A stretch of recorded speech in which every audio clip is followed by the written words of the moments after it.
Good evening and welcome to Newsfeed. Today is Thursday, March 29th. I'm Catherine Ragukas.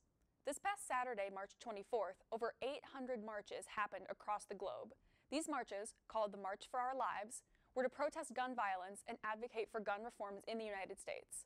While many shootings and acts of police brutality have happened in the past decades, the Parkland, Florida shooting at the Marjory Stoneman Douglas High School on February 14th struck the nation.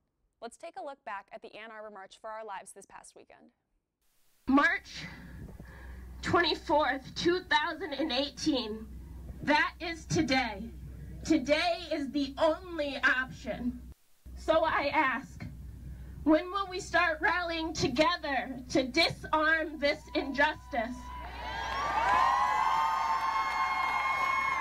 For the 17 victims in Parkland and for all those taken before them. To Dana Lash, the NRA, and all of their lackeys, your time of being the only voice in the gun control debate is over. This is a process. Unfortunately, it will take months, maybe years. But we have to start somewhere, and removing dangerous tools of violence from the hands of our citizens is surely the right place to start. The NRA was formed 147 years ago, and Moms Demand Action was formed just over 5 years ago. But guess what? Recently, our membership has surpassed theirs thanks to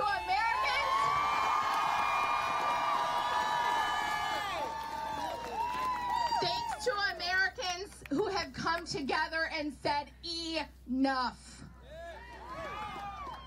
What I will also tell you is to not let anyone tell you that you don't know what you are talking about just because you don't know every aspect of the gun culture, the gun laws, or the gun bills.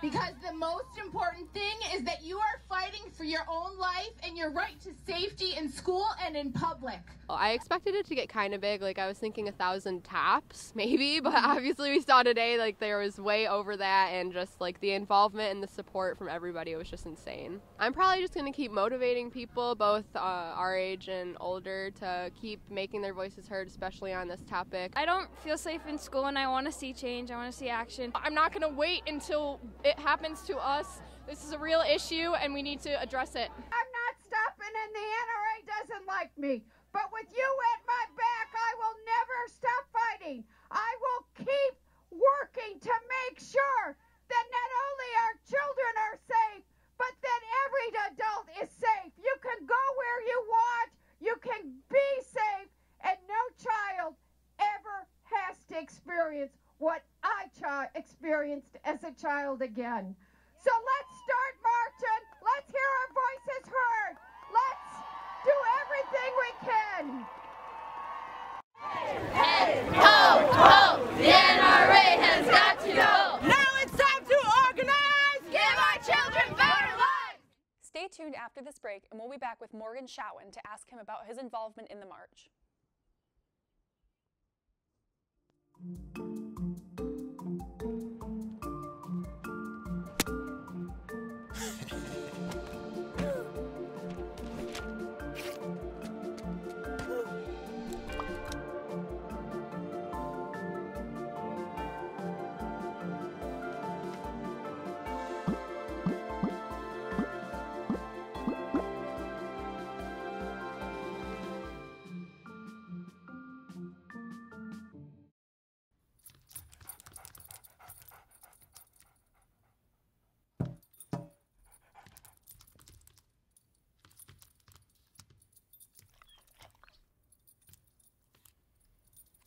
There's a shelter pet who wants to meet you. Meet one today. Visit theshelterpetproject.org. Adopt. Oh my gosh, we only have a minute to get to class. What? Well, alright, I need to go get some water from the vending machine. I'm gonna be eco-friendly and fill up my water bottle. Well, I guess I'll see you in class. Alright.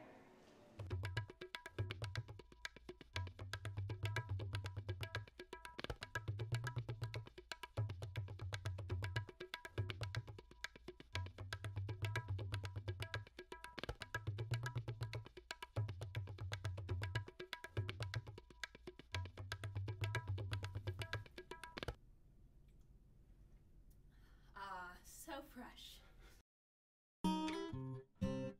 Ah, come on, I just need to get to class.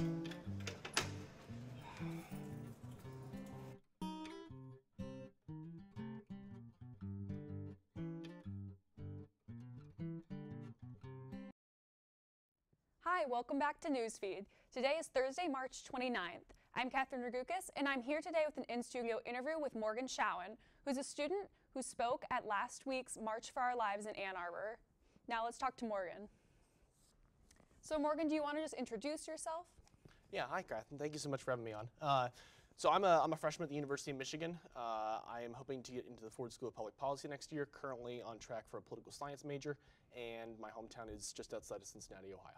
Awesome. So what kind of inspired you to come to the march last weekend and speak? So back home in Ohio, I was the president and founder of a nonprofit youth advocacy group specifically for high school students to lobby their senators and congressmen about specific issues. We were formed off of a guide produced by some former staffers to members of Congress on the Hill. And so the name of the group was Cincinnati Indivisible, and we had about 80 members in 12 different high schools.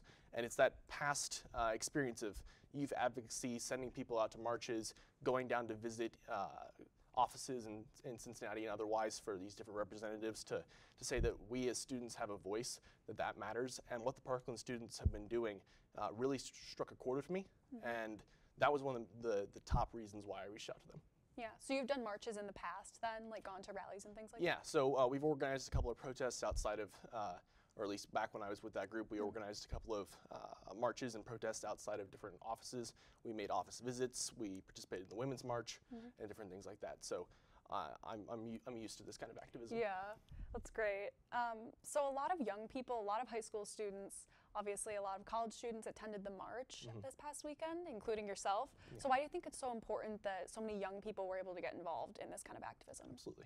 So we have one of the lowest voting rates of any generational group of compared to the baby boomers or Generation X or any other group, that we are always the lowest voting, but we always have, in my opinion, the best outlook on the future, in that we are able to understand that we have our entire lives ahead of us, and the decisions that these legislators and things are making now affect us years into the future. So we are always the ones that have that best optimism, that unspoiled sense of what is possible, of what we can do to change our country and change the world. And I think that it's we can have so much more power than we actually do in the electorate if we were just to come out and vote. And so having these kind of marches, having these kind of rallies where it's student-led and student-oriented, I think it's a great thing to have, where we can actually get these people politically involved at a younger age than they used to be. Yeah, that's what's really amazing about this march, is it's completely led by high school students. Absolutely. I think that's why a lot of high school students ended up coming out to the march and things. They felt so connected. Exactly. So you were one of the speakers before the march began. There were probably about 10 speakers that spoke here. So kind of how did you get involved in that, and what kind of inspired you to speak, and what did you speak about? Yeah, so I reached out to Celeste. She was one of the leaders and the organizers. She's with Everytown for Gun Safety. She was a survivor of gun violence herself. Her dad was a victim of suicide by firearm a few years ago. And I reached out to her just saying that I have this past. There's only a couple of students speaking. We had one person who did a piece of slam poetry at the beginning, and then we had one high school student in the end. And out of 10 speakers at a student-led movement, I believed it was something that we needed to have more of, more student representation in this. And it became apparent to me that I just needed to reach out and to say, I could do this if you'd like me to. And they gave a resounding yes, and they said, you can have a couple of minutes to just give that message of why students should be involved, why our generation is different.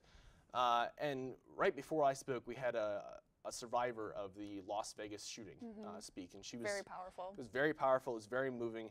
It made me really angry that anyone would have to have that kind of experience ever in their lives, let alone of the thousands that experienced it that day and the thousands that experience it every day in places like Chicago and things that don't get the kind of attention that they really deserve for that kind of gun violence that they're experiencing. And it got when I got up there to speak, it all seemed to click. Everything was just in that right moment of that right time to deliver a speech that could hopefully inspire some of the young Americans to go out and actually try to change this problem of gun violence. Yeah. So do you kind of hope to, in the future, participate in more activism, more speaking and things like that in a future career, or just get involved? Absolutely. So this summer I'm working on a campaign for Congress. So I'm an intern back home, and so that'll get me involved with some different things like that. And I hope that I can have more experiences like this, because I feel that that's kind of my place, and I'd love to have a future career in activism and politics in general. Yeah, and are you involved in any organizations on campus that, if University of Michigan students are interested in getting involved in, that are involved in activism or anything like that? Yeah, so the Roosevelt Institute, they have their meetings on Wednesday nights. I'm headed to this afterwards, and their main focus is to give progressively minded students a way to think about public policy and do activism in the sense of what we were doing with the March for Our Lives. The two co-leaders for that were there at the march as well, and some of the things related to the activism for that group in particular is, like, last week we took a trip to Lansing to meet with some of the state senators and state representatives about specific issues. There were 4 different issues that our group, along with some other college students from around the state, were going to actually have sit-down meetings with some of the staff members of those senators and representatives. And for me at least, again, another student led idea is that we should allow, like, back in Ohio, we can have it where 17-year-olds, if they're 18 by the general election, they can vote in the primaries. In Michigan, that's not a thing at the moment, and therefore the actual general election is not a wholly representative electorate of what the primary could be. So we were lobbying to pass a bill, Senate Joint Resolution L, that is currently being held up by some of the Republican-led elections committee. But that's something that we lobbied on, and if anything like that sounds like something another University of Michigan student would want to do, I would highly recommend that they reach out to the Roosevelt Institute. All right, well, thank you very much today for joining us, Morgan. My name's Catherine Ragukas, and this has been Newsfeed.